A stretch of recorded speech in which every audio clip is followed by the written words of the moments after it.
I am Manuel Roman Lacayo. I am the acting director for the Center for Latin American Studies at the University of Pittsburgh. On behalf of the center, as well as Casa San Jose and the organizing committee for the Hispanic Heritage Month, we want to welcome you to this event, which we hope that you find as important, as touching, and as thought-provoking as we think it will be. It is Reality Made Invisible, the plight of undocumented immigrants in the United States. It will be moderated by Dr. Patricia Document, whom I'll be handing the microphone over to. Buenas tardes. My name is Patricia Document. I am Associate Professor in the Graduate School of Public Health, and I have the honor of presenting 3 panelists today for this event. We are going to hear first from Ligia Diaz, who holds a master's degree in education from the University of Pittsburgh. And as a former lead at the Immigrant Family Reunification Program in Fairfax County, Virginia, she has a great deal of experience in the challenges immigrants face as a family and with their children's school, and also with the strengths of these families to confront their difficult situations. The second person we are going to hear from is Dr. Susan Terrio. Dr. Terrio is Emeritus Professor of Anthropology at Georgetown University. Her vast scholarship includes works with juvenile justice systems and unaccompanied undocumented children in the United States. She's an accomplished author. For example, among other books, she wrote Whose Child Am I? Undocumented Unaccompanied Children in the U.S. Immigration Custody. That was selected as a Choice Outstanding Academic Title in 2016. In 2019, she published Illegal Encounters, Migration, Detention, and Deportation in the Lives of Young People. It centers on the treatment of undocumented child immigrants who have come to the United States since 2014. And finally, we are going to hear from Anna Clarke, who holds a Master in Social Work degree, and she is Service Coordinator at Casa San Jose. She works with the ISAC program, which stands for Immigrant Services and Connections. As such, she has extensive and current experiences with clients who face issues of immigration, reunification, education, and more as they adjust to life in Pittsburgh and the United States. And thank you very much. I will leave you with Ligia Diaz. Thank you. How are you, everybody? Thank you for joining us. And thank you for the wonderful introductions, Patricia. All right, so I'm gonna focus on the background and how they come here, why they come here. I want to start by saying that migration to the United States from Central America and Mexico is not new, as we all know. Around 265,000 have left the Northern Triangle region of Central America, which is comprised of Guatemala, El Salvador, and Honduras since 2014, with the majority coming, with their destination being United States. The poverty rates, I don't have to read them to you. You can see how high they are in each country, as well as how young the population is in each of the 3 countries, which is, they are called the Northern Triangle.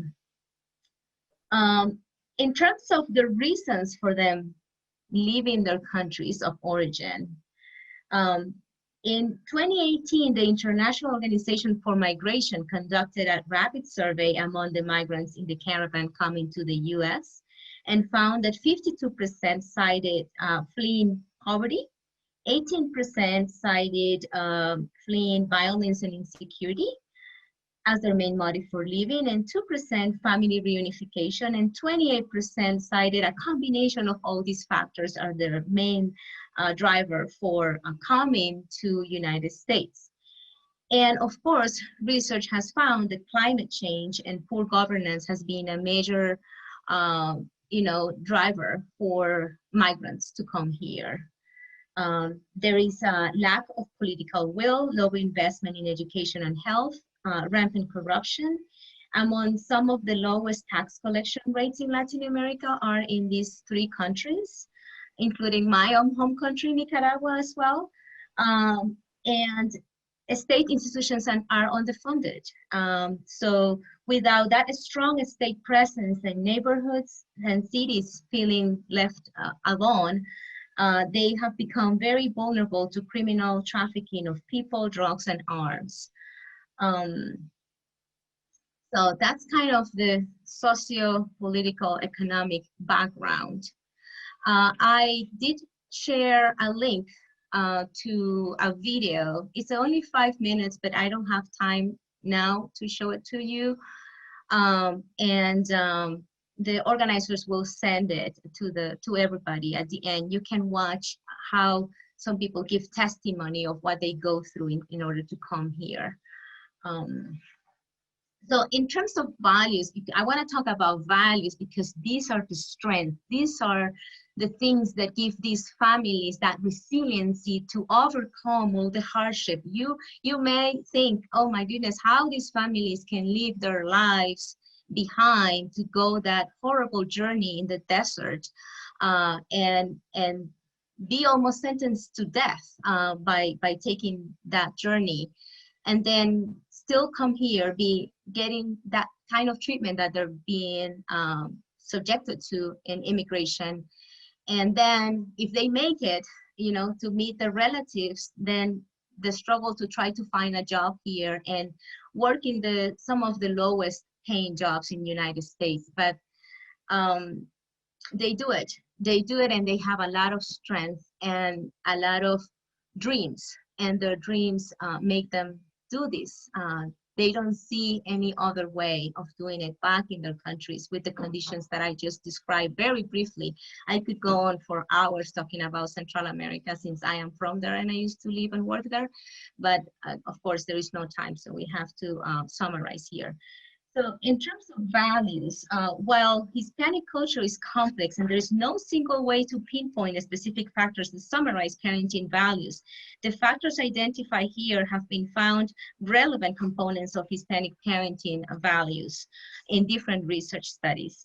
So from an early age, respect holds an influential role in Hispanic households. In traditional Hispanic culture, respect involves obedience and deference. Respect indicates a certain level of courtesy that we owe towards others, varying on the individual's age and situation. For example, when referring to elders or people of authority, such as teachers, school staff, children and youth are taught to use the usted form instead of the tú form, because the tú seems too informal and disrespectful. They are also taught to look down. They're not taught to look in the eyes. So we have to take into considerations all these cultural differences when they are adapting to school and life here in the United States. Respect transcends through times and generation, and the value of respect plays a really important role in parenting practices.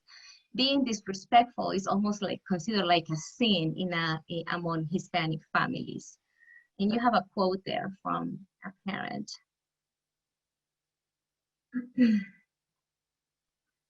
Another important value is familismo. And familismo is a terminology that researchers here in the United States have given to this way of us feeling connected to each other and putting our needs behind so that we would connect with the community. And we see family well beyond our nuclear family.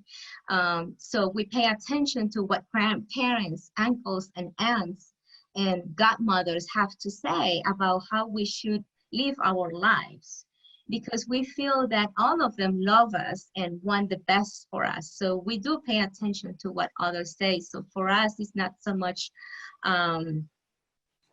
metiche. We say metiche in our countries.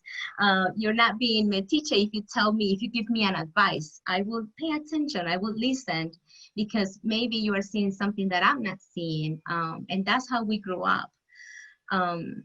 So familismo, of course, has good consequences. Individuals commonly interact with large social networks, frequent one another regularly, and are available for each other if support is needed. And that also helps their resiliency. But on the other hand, it can cause psychological distress arising from family conflict or the strain of meeting different family expectations related to family cohesion. The distress can result in poor psychological outcomes for Latino youth, and this was found in Hayes and Plight in 2008. So, of course, it's not all gold, right?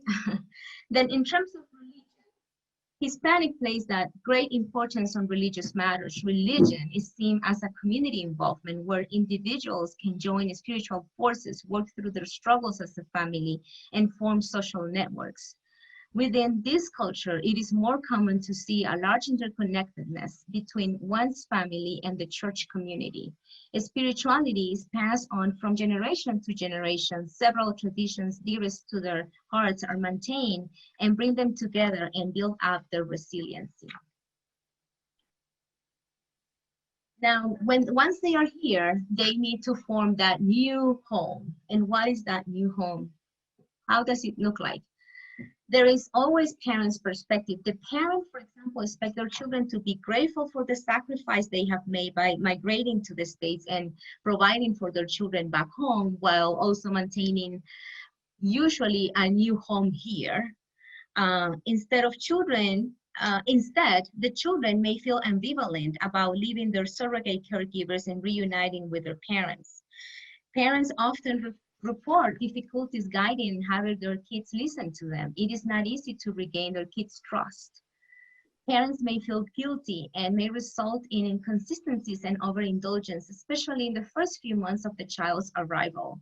Young children may be clingy, fearful of new situations, and difficult to console. Youth may be resentful. There may be jealousy towards the siblings that were born here and have not separated from their parents. And also resentment because the older children that usually migrate later that come here and reunite with their parents have to do house chores and now have to help with the younger siblings that were born here. So there is a lot of new things to adapt while they are also learning to navigate a new school system with new language and new culture. And also, we have to consider that youth may have been living very independently back in their homes. Due to necessity, they might have started to work very early in their lives, in the field, in the market, growing crops, making money for the family.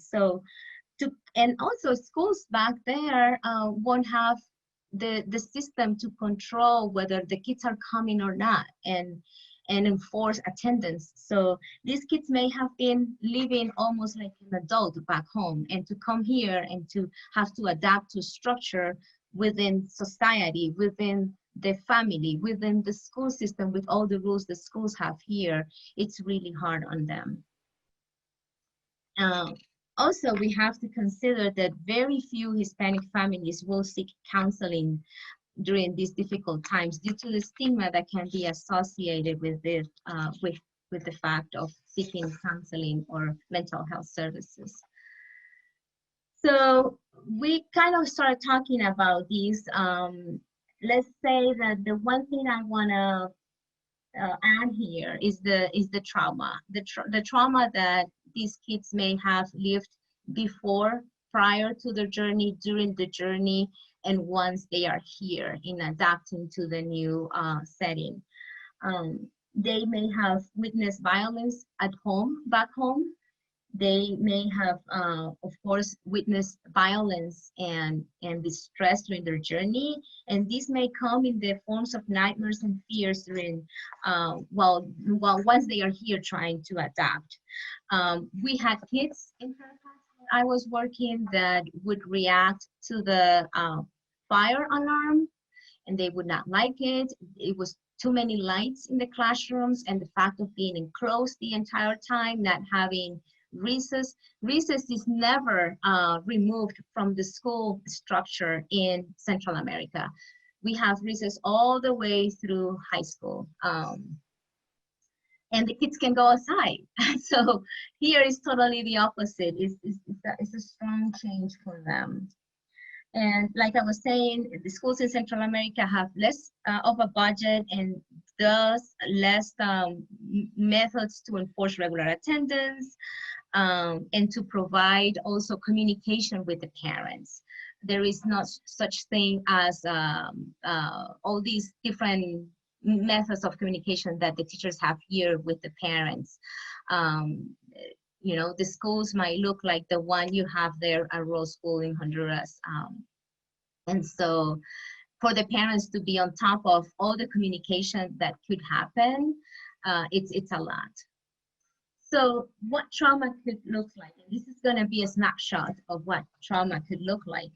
Some symptoms can be jumpiness, intrusive thoughts, interrupted sleep and nightmares, anger and moodiness, emotional detachment and isolation. It could be fear and anxiety, somatic complaints like lack of appetite, regressive behavior like thumb sucking, for babies or small kids, impulsivity and aggressive behavior and substance abuse. Now, also kids may not be so good at forming new attachments because their parents have left them before. And secondly, they had to leave their surrogate caregivers back home. So they have had to separate so many times from loved ones that it could be very hard for these kids, these immigrant youth, to form new attachments once they're here. And they might lose control when corrected or slightly reprimanded. They might fight when criticized or teased by others. They might resist transitions or change and feel overwhelmed by feelings of frustration and anxiety because they don't feel successful once they're here. Now, many kids used to tell us, I thought I was going to see these huge buildings like in New York, and I was going to be surrounded by, you know, a lot of wealth and excessive access to everything. And once I came here, I realized my mom lives in a tiny little apartment with all these siblings and sometimes with other relatives, and we all struggle, and I have to go to school all these hours, and I cannot work and make money like I wanted to. So many youth feel frustrated when they come here, despite you know, the efforts that their parents made to bring them here and reunite. So a little bit of what happens with these families once they are here. So now Hispanic families are one of the largest minorities in the United States, but they are the ones that do not have the same kind of access to healthcare as non-white Hispanics. While more than 90% of the Hispanic children in the US are US citizens, Hispanic children that proportionally live in poverty, suffer from health problems such as overweight and obesity, and enter school inadequately prepared. In terms of contribution to the economy, immigrants without a 4-year college degree made up 46% of all workers in the following industries: farming, fishing, forestry, as well as building, grounds cleaning, and maintenance. So they all contribute and they all pay taxes because they cannot work without a tax number, even if they don't have a Social Security. So they might not be accruing to their Social Security for retirement, but they are paying taxes and they are paying rent and, of course, for food and everything else. I want to emphasize mental health because that's what we saw that is needed. They do need more access to support. The rates of depressive symptoms have been reported between 20 and 38% in the United States in samples of Hispanic Latino women in Florida, California, and Massachusetts. And these are research from 2014, the latest I could find. Maybe later Patricia can comment more on this since this is more public health area. There is lack of access to mental health services, like we mentioned before. Some families even say that they have felt betrayed, you know, by their providers. They have felt judged or betrayed. In terms of acculturation phases, we have summarized their phases into two, basically. There could be more. but recently arrived and the ones that have started a process of acculturation. And the recently arrived parents are meeting basic needs. They're learning a new language and struggling to find a new job. They might take as priority the need to provide for the family instead of dedicating time to their children. Once they have a job and at least a way to maintain their family, they start that process of acculturation in which they start integrating new values, becoming more involved in their children's academics. And some parents do become very successful in that, and they do seek help. And if help and interpretation is provided, they do attend school programs and events, and they get involved, and their kids start succeeding. Parents know the value of speaking two languages, but in many instances, as their children grow, they stop enforcing speaking Spanish at home because their kids don't want to, and they don't feel they have enough, strength to enforce it at home. And their kids now can speak very good English, and they do all the schooling in English, and their friends speak English, and so they don't feel like they want to struggle with the Spanish. So unfortunately, in many cases, these kids are not fully bilingual. Like, not in all cases they are fully bilingual. There is a phrase here from a mother: "I have noticed myself letting my child speak in English, even though I would prefer for him to speak in Spanish more often than not." This is from a study in 2018.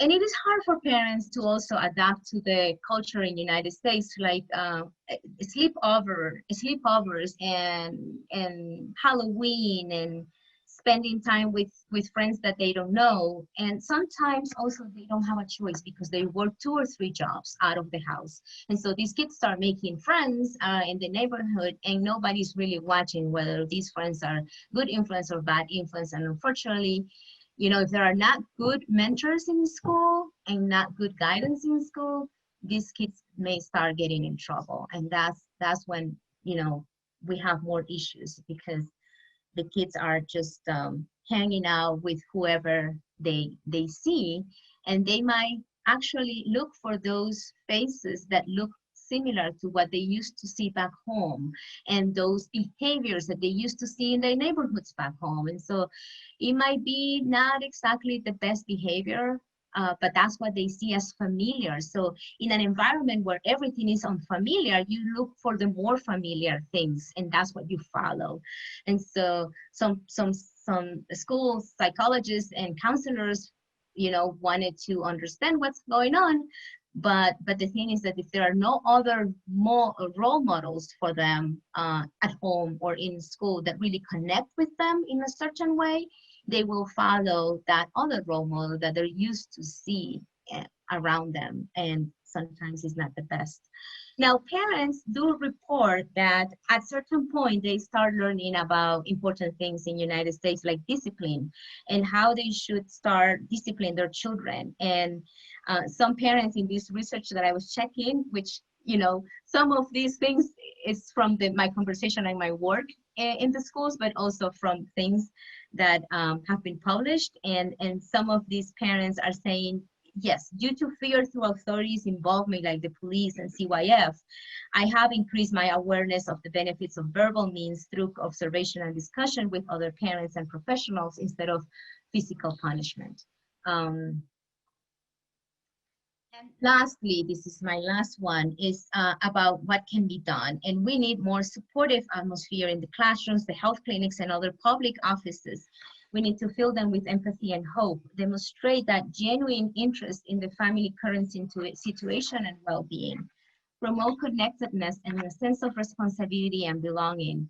All stories are important, and encourage them to tell their stories, for example, through art, writing, and drama. In one of the schools that I used to work, they had a week on poetry, and also the counselors were flexible, and they were letting the students that were learning the English to express themselves in either English or Spanish, or partly in English and partly in Spanish. So they would feel free to share what they had inside them through either poetry or drawing or art. being careful about assumptions, using active listening skills and avoiding making judgment of the stories that they are sharing. Providing access to extracurricular activities for English learners, which is hard because, like I said, the parents are not the typical parents that will be available at 3 o'clock to pick them up at the school, or will be home making cookies for their kids in the afternoon. No, these parents will be working until 8 o'clock at night in many cases, or sometimes we'll have a second shift that starts at 6 in the afternoon until midnight, cleaning hotels and gyms and places like that.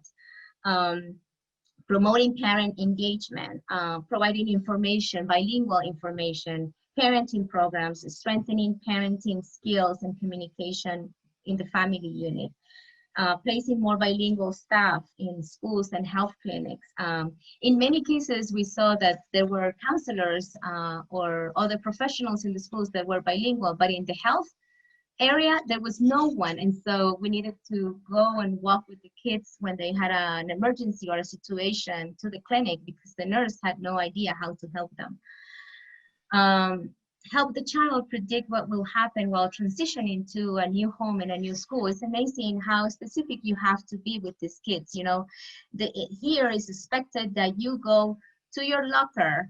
Here is expected that you get your things and you move to from classroom to classroom, and you can raise your hand and speak out and tell your opinion. We want to hear your opinion. In Central America, giving your opinion in public schools is not something that is very promoted. We're actually taught to memorize. Unless you go to a private expensive school, then you're taught other skills like critical thinking. But in public education, they get very little of that. They don't want them to think. So, you know, telling them explicitly what you want them to do, how you want them to learn, how you want them to even behave. There were teachers that were complaining because the Central American kids touch each other too much because we do the handshake or the hug or whatever, and we're okay with touching each other by saying hi, and some teachers didn't understand, why do you need to touch each other so much? So explaining here in schools, we actually don't encourage this because of this and that. And if you explain the reasonings behind it, then they'll get it through time, but with patience and good manners. And again, just putting that behavior in context and providing age-appropriate opportunities to have fun and be a kid. And not forgetting that families are living in fear, especially since 2016, and have limited transportation, and many are juggling multiple jobs. That's all. Thank you, Ligia. And now I'm going to give the floor to Dr. Susan Terrio. All right, thank you. And Ligia, thank you so much for that incredibly comprehensive introduction to the opportunities and challenges. I'm going to switch focus a little bit and talk about, because I'm very interested in the legal policies that affected largely immigrant families who are undocumented and coming to this country because they fled their homes in Central America and Mexico and sought refuge. Obviously opportunity as well. They fled poverty, but I want to concentrate on largely the women who sought protection in this country through asylum. And I want to take us back and provide some context and background by considering the year 2014. Many of you know that there were record numbers of Central American and Mexican women and children who fled their homes and came to the US. Murders by criminal groups soared, and the violence against women, both at home and in the street, exploded, and the rule of law was rapidly disintegrating. And at our southern border, Customs and Border Protection apprehended 19,000 families in that year, largely single mothers with children from the countries in the Northern Triangle. 2 years later, those apprehensions increased by 78%. And what was interesting, under the Obama administration, they were quickly overwhelmed by what was an urgent humanitarian crisis at our southern border. But because they were overwhelmed, they reframed that crisis and those record numbers as a national security threat and began to implement enhanced deterrence and enforcement policies. First of all, the White House under Obama instituted a policy of detaining mothers with children who were seeking asylum in private immigration prisons. They were confined initially in a very hastily constructed facility in Artesia, New Mexico, that opened in June of 2014. And the deportation of asylum seekers from that facility started just 17 days later. It was a deportation mill, and it was closed just a few months later in mid-December because of repeated allegations of due process violations, unsafe conditions, the maltreatment of children and parents, woefully inadequate medical care, and deliberate misinformation about the possibility of release. This will be a leitmotif as I explain the way these detention and deportation policies have evolved. But that same month, in December of 2014, after closing one facility, the Obama administration opened a brand new, what they call Family Reception Center with 2,400 beds in Dilley, Texas. They doubled the size of an existing detention center in Carn City, which is about an hour and a half away. And then they converted a residential facility in Berks County, Pennsylvania to detain only asylum-seeking families. And it's important to know that these prisons were opened following the award of no-bid contracts to private corporations. Corrections Corporation of America, now rebranded as Core Civic, GEO, and LaSalle Corporation. I decided to go to Texas in 2017 and 2018 to volunteer at both of those facilities after I attended a conference in Washington at the University of District of Columbia, where one of the attorneys who was regularly visiting families in those detention facilities described a 5-year-old girl who had been spitting up blood for 5 days. And the treatment was water and aspirin. And at the 5th day, they finally relented and took her to an ER for treatment. So that was under the Obama administration. Under the Trump administration, the detention of immigrant families has intensified. And we all know about the most controversial operation that directly affected these mothers seeking, and fathers too, but families seeking protection when former Attorney General Jeff Sessions instituted a zero tolerance policy of 2018. Now, as you know, it mandated the systematic criminal prosecution of all people who are entering the US without authorization, including asylum seekers. And it had the collateral effect of forcing the separation of thousands of families when the parents were transferred to federal jails, and their children, even infants and toddlers, were held alone in Border Patrol stations in cages before their transfer to juvenile detention facilities that are operated by the Office of Refugee Resettlement. It's still unclear exactly how many children were separated. We think approximately 4,500 children were separated from their families in a policy that has been described as torture by physicians in this country. But the cruelty of this policy was compounded by the administration's failure to keep accurate counts of the separation or to track the whereabouts and identities of the separated children's parents and guardians. And some of them have never been reunified. So the public uproar surrounding zero tolerance instituted by that former Attorney General forced the Trump administration to end those formal separations of families in 2018. But it's important to remember that undocumented families from the global South fleeing violence and opportunity and seeking protection have been and continue to be separated from their children. Currently, the Trump administration has targeted anyone who is present in the US without legal status and has implemented an even more aggressive campaign of detention and deportation. The Obama administration was selective about who they deported. They largely only targeted immigrants who had been charged or convicted of criminal penalties. That has changed. So when undocumented parents who are living in the US now are swept up in immigration raids and deported, their children may be forced to follow them to countries they left as children, or remain in the US with their friends, distant family, or in the most extreme cases, placed in foster care after a judge terminates the parental rights of their deported parents, excuse me. And if you want to know how this policy plays out, you should watch the Netflix documentary Immigration Nation, because you see very clearly how it happens. Many of these families now are targeted because of removal orders that were issued years, even decades before, or are picked up after the infamous misdemeanor violations like the broken tail light, driving without a license, etc. They and other members of their family, people ICE describes as collaterals, are arrested near their homes, outside of schools, at their workplaces. And the most alarming thing is required check-ins at federal buildings.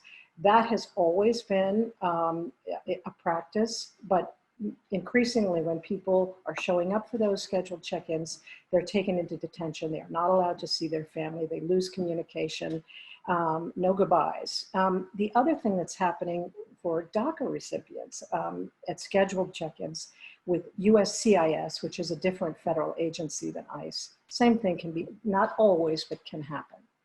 And under the guise of the Remain in Mexico policy, which was originally called the Migration Protection Protocols, the administration is continuing to separate and detain children while sending their parents to Mexico, and justifying this policy on the basis of so-called parental unfitness.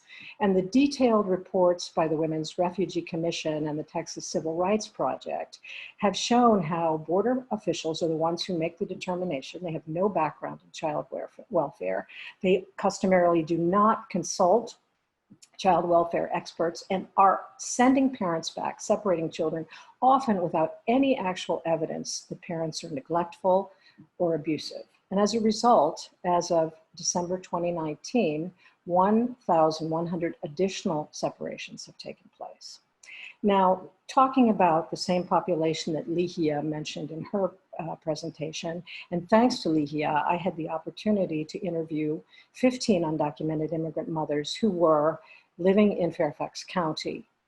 And they had, for the most part, migrated to escape domestic violence and left their children with relatives, not all, but some of their children with relatives in the home country, but all of them had the hope of bringing their children to this country.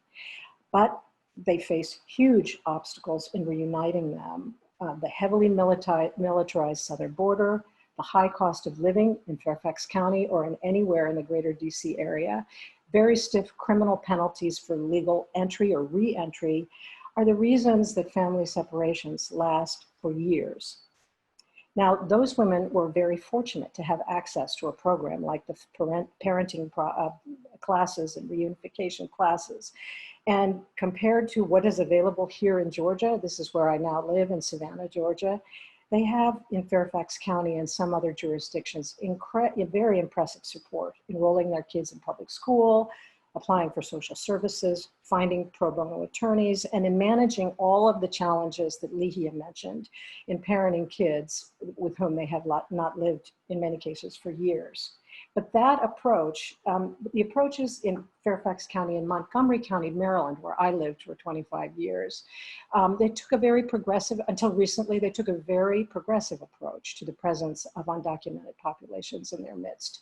They did not, by and large, enter into 287G agreements, which involves a voluntary program of detaining immigrants who are arrested by local law enforcement and then transferring them to ICE. They had not done that, but that is changing as the 287G agreements are rapidly expanding under the Trump administration. But I want to, in the time that I have left, I want to focus on the work that I've been doing here since I moved to Georgia in adult immigration prisons in this state. And since moving to Savannah 2 years ago, I have served as a volunteer. They don't have the same kinds of programs that Dilley and Karnes City have, where you are a legal assistant, you are trained to help prepare mothers who are going to take a credible fear interview with an asylum officer. That doesn't exist here. What we have are voluntary visitations with people who are detained in immigration prisons. And I think it's really important to talk about this because we've all seen those horrific pictures of the kids who were separated, who were sobbing to be reunited with their parents, but we know much less about the experience of parents who are detained for long periods, waiting for their asylum claims to be adjudicated, or arrested and deported in many cases after decades of residence in this country. So I want to talk about two of the prisons that I know because I've seen it from the inside. So when you are apprehended by ICE, you will be detained in prison-like conditions indefinitely. There is no set endpoint to a detention period in an immigration prison. While you wait for a hearing on your case, you will have no right to a paid public defender, even if you are poor, and most of the families, but certainly not all, are poor. You will enter a system where there is little oversight, no meaningful grievance procedures, and serious human rights abuses of detainees. You will see a system where basic health care is virtually non-existent, the water is barely potable, and the food is so bad that you must buy your own at inflated commissary prices to stave off hunger. And this is a system where visitations with your family and friends are limited to 1 hour a week, and you are invited to volunteer to work and earn $1 a day. Now, before the spread of COVID, when everything shut down, I did these visitations in two facilities, in the Stewart Detention Facility in Lumpkin, Georgia. And this tells the story of the placement of immigration prisons, the rationale behind their location in very remote rural areas. So Stewart was built as a minimum security prison for criminal offenders in 2006, and it was empty until the federal government contracted with a for-profit company, Core Civic, to detain 1,900 men without legal status. And it's important to know that the ICE detainees are imprisoned because they're in the US without authorization, not because they have been charged with or convicted of any crimes. Any non-citizen now can be detained, including asylum seekers, survivors of torture and human trafficking, parents and children. There are no children in the immigration prisons in Georgia. Long-term residents of the US picked up after, as I said, those minor violations. Immigrants who cross the border without inspection or cross between ports of entry. Locking up undocumented immigrants has become one of the fastest growing and most profitable forms of mass incarceration in the country. As of April 2020, there were 184 ICE facilities, and 81% of these facilities are run by for-profit prison companies. Immigration detention has grown 900% since 1990. From less than 5,000 beds on any given day, there are now 50,000 beds.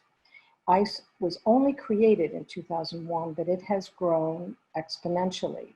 And it's important to remember that, incarceration in a private prison is not a public service, it's a big business.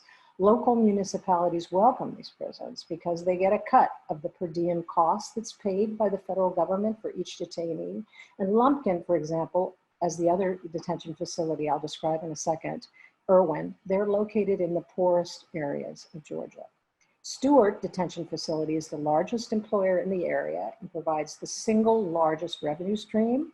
The local population is 62% African American, 37% white, and less than 2% Hispanic. The median household income is only $25,000, and the poverty rate is almost 38%. As I said, Stewart is managed by the largest prison company in the nation, Core Civic, which owns 43 correctional facilities with a 73,000 bed capacity. And its revenue last year was $2 billion. And I think this is interesting. It spent $1.4 million on lobbying members of Congress and $1.1 million on political contributions. Irwin Detention Facility is also in a tiny rural town 3 hours from Savannah. It's a much smaller facility that houses both men and women. Now, the irony is that because immigration detention is ostensibly a civil, not a penal system, as I said earlier, detained people have very few due process rights compared to those who are in criminal proceedings in this country. They don't have any right to government-funded representation. They do not have a right to a speedy trial. There is no ban on cruel and unusual punishment. There is no formal monitoring of prison conditions by outside inspectors. And although it is designed to be, quote, and this is from a quote from an ICE promotional brochure, it's designed to be non-punitive and merely preventative. The conditions are worse than in many state and federal prisons. And the dismal record of abuses in Stewart and Irwin there are 4 immigration prisons in Georgia, include racist taunts, physical assaults, the denial of, as I said, basic medical care, and the infliction of solitary confinement up to 23 hours a day for protesting maltreatment or even for organizing or trying to organize hunger strikes. Irwin Detention Center made the national news this week due to a whistleblower complaint. The whistleblower was a licensed practical nurse, Dawn Wooten, who alleges that detained women have been pressured into having gynecological procedures that are invasive, including hysterectomies, without knowledge or consent. They are taken in shackles to off-site appointments, and they are forced or pressured into having surgeries. Many of them, when they were interviewed recently by a congressional, in fact, on Friday, there was a congressional delegation, asked some of the women what they understood about what had happened to them, and many didn't know. They didn't know why they were taken there. They didn't know why they had medical procedures or shots. So there is an incredible lack of transparency about not only where people are located, but what happens to them, what their records are. Probably the best would be to move to Anna Clarke, who's our next presenter. And then when Dr. Terrio comes back, she can address questions. So Anna, I would ask you to start presenting, please. Thank you. So yes, my name is Anna. I work at Casa San Jose. So I am going to really build off of what both Ligia and Dr. Terrio said earlier. It was really interesting to see how their work, kind of in a more macro educational research sense, is what we see every day at Casa San Jose. As Ligia mentioned, most of our clients right now are coming from Honduras, Guatemala, and El Salvador. But I'll back up a little bit. I wanted to start with talking a little about Casa San Jose and the work that we've been doing for many years here in Pittsburgh. So we were founded by Sister Janice. She is a sister of St. Joseph, and so she has worked with the Latino community here in Pittsburgh for many, many years. She really worked to establish a sense of trust and community among the immigrants here. And so when she founded Casa San Jose in 2013 as a nonprofit, she had done so much work that Casa San Jose was and still is very respected in the Latino community here. So we at Casa San Jose provide direct services, and we also do a lot of advocacy for immigrants.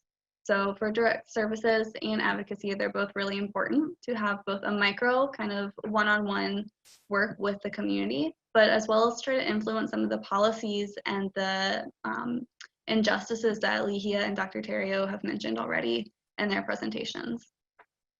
So like I said, we're seeing a lot of immigrants from Guatemala and Honduras, as well as El Salvador. I think previously the trends were more immigrants from Mexico and other areas, but currently those Central American countries have been kind of the highest countries represented in immigrants, Latino immigrants. So in Pittsburgh, we've seen a lot of people settling in the Beachview neighborhood.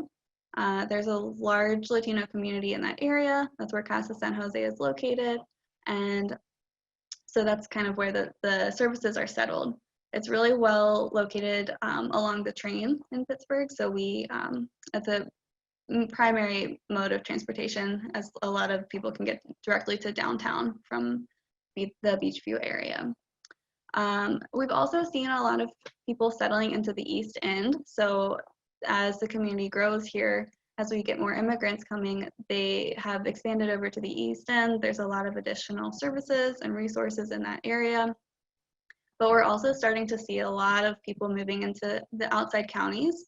Maybe not a lot, but there's definitely enough to where Casa San Jose has started a few satellite offices. We have a new office out in Ambridge. We have people working up in Cranberry, down in Washington County, So we've really started to see a need in some of the other areas and have expanded our services to address those needs. So when families come to Pittsburgh, we often help them with a lot of different resources. I like to say when people ask what kind of resources do we help refer people to, if someone comes to CASA with a question, we'll find them an answer. Whether or not we do it ourselves, we'll help to connect them to someone who can help with that service. So a lot of that revolves around housing, employment, enrolling kids in school, food access, so finding food pantries or even the local grocery stores. Healthcare is really important. We connect people with the federally qualified health centers and other Spanish-speaking providers in the area, as well as legal resources. So we connect people to different immigration attorneys, pro bono, and family, different kinds of legal resources depending on the need. Some of the challenges that they face, I think the primary barrier that we see day to day is related to language. So people not providing interpretation at doctor's appointments or with school enrollment, they don't provide any of the forms in Spanish. And so the families cannot access those services very easily. So at Casa San Jose, we've done a lot of work, one, to help with that process in general, because it's sometimes a very complicated system that they're trying to work with, but also to advocate around that language barrier and try to help those institutions learn how to provide interpretation and learn why it's important so that the Latino community, the immigrant community, can access those resources.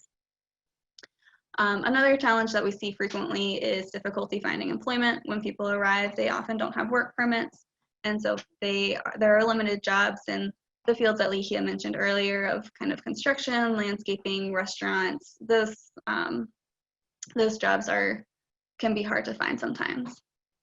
Another barrier I like to mention is childcare, because if you cannot find someone to take care of your child, you can't find employment because you can't leave the child home alone.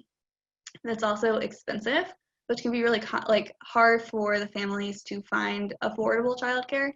And if they're looking at a normal daycare, which you can find all over the city, they often don't provide interpretation.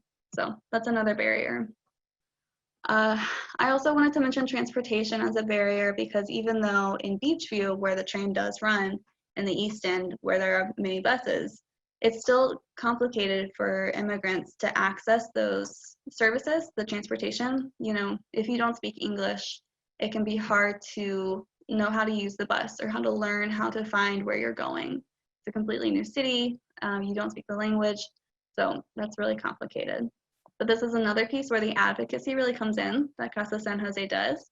Currently, we have a campaign called Driving PA Forward. And so our organizer, Laura Perkins, has been working really hard to advocate for immigrants getting driver's licenses. So that's an example of the direct service that we do. We do bus training. We try to help people learn how to use the bus. But we're also trying to advocate for immigrants to have more independence and to be empowered to have more access to making their needs known and being able to do what they need to do for their families. So we've also had the opportunity to work with some family reunification. Ligia did a training for us at Casa San Jose to help us understand that reunification process. As we get to know these families, they start to open up and they trust us and share some of the stories of what they've been through in their home countries and on the immigration journey and coming to Pittsburgh. The whole story has a lot of trauma, there's a lot of fear, there's a lot of anxiety. So these families start to trust us and open up. So I had the opportunity to start one of the reunification classes here in Pittsburgh. It was cut short due to COVID, unfortunately, and we hope to restart it soon. But we were able to see we had a group of women, so they were able to share their stories. It became a kind of support group for each other where they had shared experiences and were able to talk to one another, encourage one another, talk about their children and kind of the similar experiences they were going through, and learn how to address that and communicate better and support one another through that. So I think the reunification piece we see a lot, the kids not understanding the parents' reasons and motivations for coming here, and the parents not understanding what the children are necessarily going through. So we've had the opportunity to see some of those barriers and also work with the families through that. I wanted to talk a little bit about COVID and how it's impacted our work at CASA and the families, because, you know, it's affected everyone across the world, truly. And here in Pittsburgh, the immigrant families and community is no different. So back in March and April, when COVID first hit, on March 15th or so, our families lost their jobs overnight, as so many people did across the country. And so the next day, they were worried about how they're going to pay their bills, how they're going to pay their rent, how to buy food. Like I said, everyone across the country is facing these same challenges. But here at CASA, in the first 2 months, we had over 250 requests for rental assistance. Now, we weren't providing that assistance, but we were helping people connect to programs that were. And so we made, since then, this first 2 months, we saw the most amount of calls for that. But since then, we've made over 300, probably 400 or more at this point, referrals for different programs that are working with rental assistance. All of the stress from COVID has had a huge impact on the family and mental health and trying to support one another. And we've really seen a lot of challenges come from COVID in this community. CASA has worked to address that. Again, back to the direct services, we're helping with the rental assistance, but we've also done a lot of advocacy. One thing that we were able to do was help over 400 families with $700 to help them meet their needs. And we did a lot of fundraising with grant writing and individual donors to help support those families in this time. One of the reasons behind that was because many of the people in the US received a stimulus check from the government. So immigrant families who filed taxes using their I-10 or their tax ID number were not eligible for that stimulus check. There was no option for them to receive it, even though they've been paying taxes and working. And additionally, even if it was a US citizen who was married to someone who had an I-10 number and they filed jointly, that family wouldn't receive that stimulus money. So CASA San Jose did a lot of work to be able to provide families here in Pittsburgh and the surrounding area, to the region, to have a little extra support during this time of COVID. But I wanted to end with the strengths, because throughout all of COVID, throughout the whole reunification process, the immigration journey, and kind of what you've seen in their home countries and why they're coming, like Lihia mentioned with the values, it really shows in the strengths that we see in their community. They're very family and community oriented, they're resourceful, they're motivated, they're hardworking, dedicated, and one thing that I've noticed recently with COVID is that, like all families learning to do virtual education, we have helped a lot of people learn how to use technology, access internet, and have just seen a lot of flexibility throughout all of this. So that's a little bit about what CASA is doing here in the community. Like I said, it's really what Lihia and Dr. Terrio said is what we're seeing here. Those trends that they mentioned are exactly seen here in Pittsburgh. So thank you so much for allowing me to speak. Thank you very much, Ana. Muchas gracias. Dr. Terrio disappeared before, and I learned that's because there was a storm. But we have her here back. We would like you to finish the presentation that was in the interesting part, too. You know, I realize we're probably running a little bit short of time, but what I wanted to point out was that the immigration courts are positioned within the Stewart Detention Center. And so all of the cases are heard by immigration judges in Atlanta, and that's unfortunate because they only grant 2 to 3% of asylum cases that are heard by immigration judges there.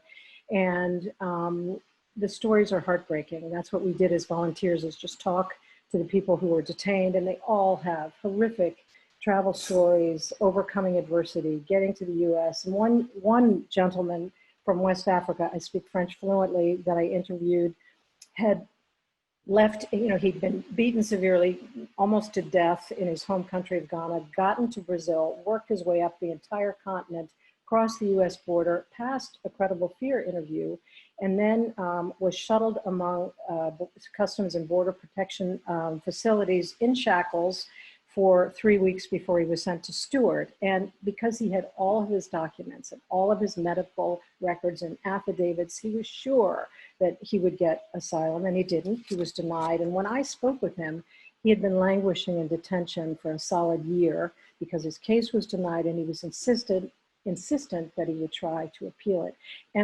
But the other thing that I just wanted to mention very briefly are the legal changes that have been introduced in US immigration law by the Trump administration, specifically that affect these mothers who are fleeing domestic violence or violence from criminal groups outside the home. There were two opinions known as the matter of AB and matter of LEA that now have the force of national precedent, and they directly impact these mothers and children who suffer forms of violence from non-state actors, such as domestic abusers, gangs, and criminal groups. And that had been something that allowed them to present an asylum case and to have their abuse recognized as persecution. That is no longer possible.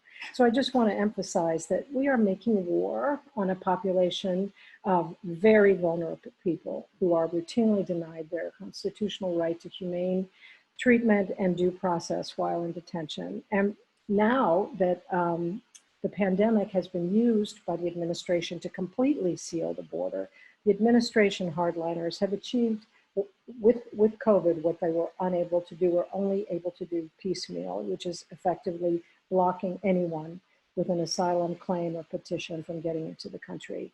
And just, what I think we should be doing, obviously we have to have a certain measure of security, but we should be monitoring asylum seekers and other people who are fleeing different forms of violence through non-custodial forms of supervision, not detain them. We should allow them to wait in safety in the US for the resolution of their cases. I mean, the other issue is that the immigration courts have been weaponized by this administration, and there are enormous case backlogs. So if you have to remain detained until your case is heard, you could be in detention for years. We need to reverse these current bars on asylum for people who flee domestic or gang violence and enable law-abiding residents who came here as children to qualify for legal status. We need a return to a rule of law in this country and to justice in immigration policy. Thank you. Thank you very much, Secretarial. So now that we have heard our three panelists speak, it would be really nice if we could ask a few questions. I wanted to ask all of you, you mentioned some things we need to do and that we need to change, but those are national things. What can we do? And this is for the three panelists. What can we do us here? Activism, what kind of concrete steps can we take to help this situation? And whoever wants to take the question first can.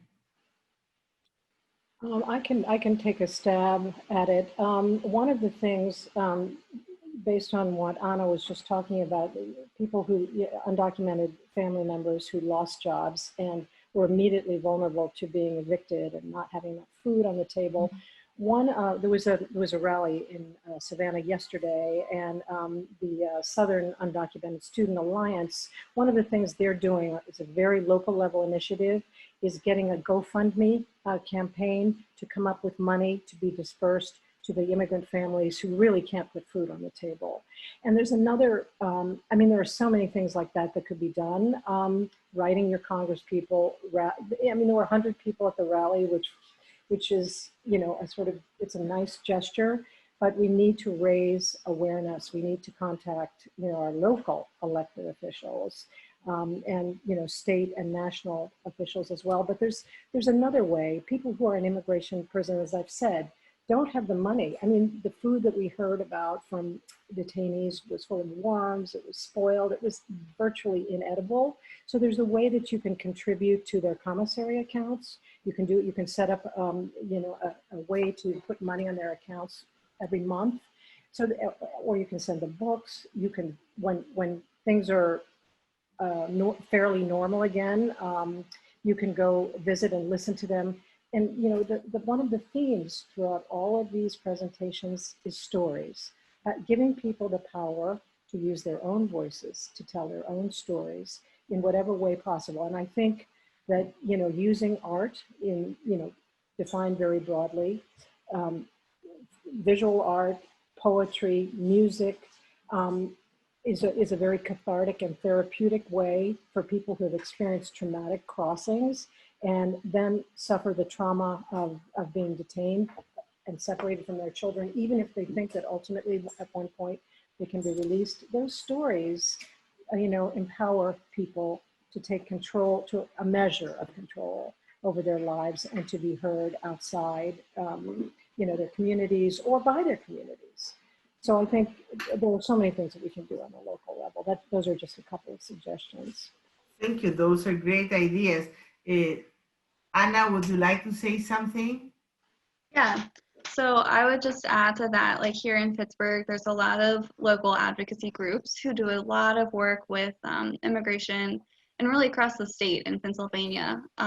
So I would recommend looking into some of those groups if you're interested in getting more involved. I know there's the Pittsburgh Immigrant Coalition, or it's PIC. There's a couple of different ones who are really active. So looking into those to kind of reach out to your legislator and see what's happening across the state. CASA, like I said, does a lot of work with this, so you can look on our website or our Facebook page and see what we're doing and find ways to get involved through that. Of course, financial donations are always good for the community members so that I love that idea of the GoFundMe and trying to raise support for those families on a local level. I think that's really great. Thank you. Those are wonderful ideas. The Pittsburgh Interfaith Impact Network is another group that works on these kind of causes. Ligia, would you like to add something? Yes, I would like to say that when I came here, my intention was to bring the family reunification program to the school system here, Pittsburgh Public Schools, and it was hard. There's nothing close to that. There are no parent liaisons in the schools, for example, which help a lot in that outreach for the immigrant population, and not only Spanish speaking families. I'm talking about reaching out to all families. So in Fairfax, we had parent liaisons in different languages and from different heritage and cultural background in different schools.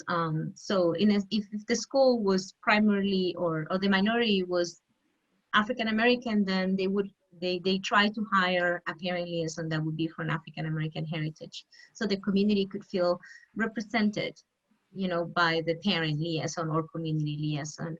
And the same for Hispanic in areas where the Hispanic population was larger. And I am still willing to train people. I would love to train people, especially the school system. I think it's necessary, even if it's only, what is it, 0.2? What did you say, Patricia? Is our Hispanic population, or? 2.2%. 2.2. 2.2% the Hispanic population in Pittsburgh, but this program is not only for Hispanics, because it can be adapted to work with immigrants from other regions, because there are immigrants, as Susan was giving that example of that man from Africa, right, Susan? Uh-huh. And a French-speaking African country, you know, there are families who are migrating and leaving their families and their kids behind, and they need to prepare. So the program can help parents prepare prior to that reunification. It's actually better if they start thinking about these issues prior to bringing their children or to reuniting with their children. And even if the separation is going to be temporary, it does help to go through this kind of classes and think about these issues that they might encounter once they want to live again with their children. Now I have a full-time job, but I will still do it. And I would love to help. You know, CASA was the one that was ready, and we're gonna start thinking about ideas to bring the family reunification program through Zoom. Anna and I were talking already about it. Great. Yeah, so that they don't miss that. You know, we don't wait too long until they have access to these kind of things. And what a better way to do it than when it's run by a social worker like Anna, you know, who's bilingual and understand these issues. So I just wanted to say that we need more of these kind of supports in Pittsburgh as well. I also wanted to mention that between last year and early this year, there was a glass artist that had a wonderful, wonderful exhibit in the Glass Center about migration and death in the desert. It was really powerful. So Jaime Guerrero is his name. I have another question here. It says, do you see Afro-Latinx folks receiving different treatment in immigration detention centers, disproportionately harsher timelines for court dates? And yes, probably Dr. Terrio first, and if somebody else wants to chime in. So I'm sorry, I don't think I understood. Is it so people who are of Afro descent, was that the If question? they are Latinos from Afro descent, Okay, okay. they get treated worse and get worse timelines for court dates. That's an excellent question. I think there are two groups who are most at risk for those racist taunts that I talked about. The general mistreatment, these nurses have been, totally ignoring written requests from detained people to get medical care. They feel sick. They think they have COVID symptoms. They've been ripping those requests up. But what we have heard is that Black people in particular, I think, regardless of where they come from, and most especially Indigenous people, Indigenous Central Americans who are there's in fact a really good book that was just published on the particular vulnerability of Indigenous women who are incarcerated in immigration prisons. So I think it probably would depend on the area and the particular makeup of the personnel who work in the prisons. In Georgia, there's a huge problem with, tiny Latin X or Hispanic communities locally. So there's no workforce to draw on. There are very few people who are fluent in any language other than English. So that, cultural differences, complaints, things that are grounded in, food preferences and different hygiene standards are the basis for, serious misunderstandings that devolve into, really racist comments and treatment. Yeah. Thank you. I would like to get to another question that we have here. And it says, Professor Terrio, why do international organizations that protect human rights did not act firmly to protect children's health and safety affected by U.S. immigration laws? Oh, that's a huge question. That's a huge question. Well, we have a few minutes. So why don't so the question was, why don't international NGOs who are looking at conditions in the U.S. Put more emphasis on mental health and overall basic health? In protecting the children, like Amnesty International, why don't they do anything? Well, I think there have been international NGOs like the national UNHCR, the Commissioner of High Refugees. I think they have produced some very important studies. They've conducted interviews with children who have been detained at the border. Children, they haven't been able to conduct any interviews inside the closed facilities that are run by the Office of Refugee Resettlement. But they have, opened a window onto the challenges that kids face. The problem is the federal system. It's a system that is closed.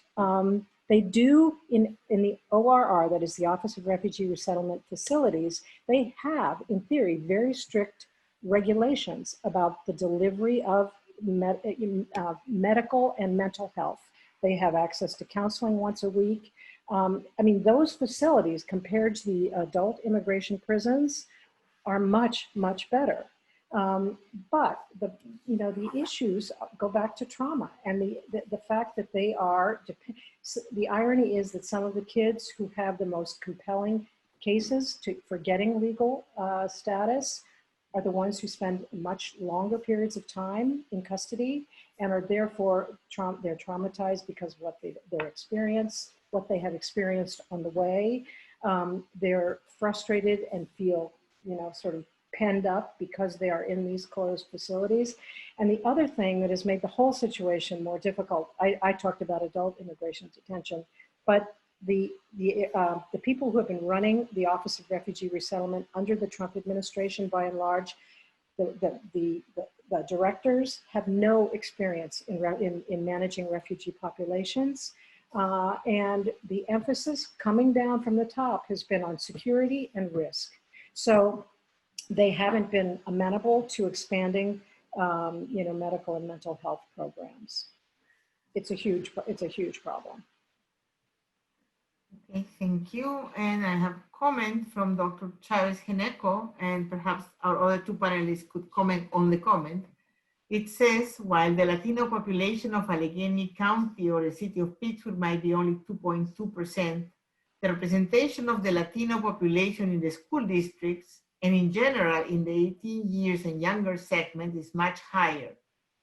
And the Latino population is younger. And I will add, yes, 30% of the Latinos in Allegheny County are under 18, which is huge compared to the rest.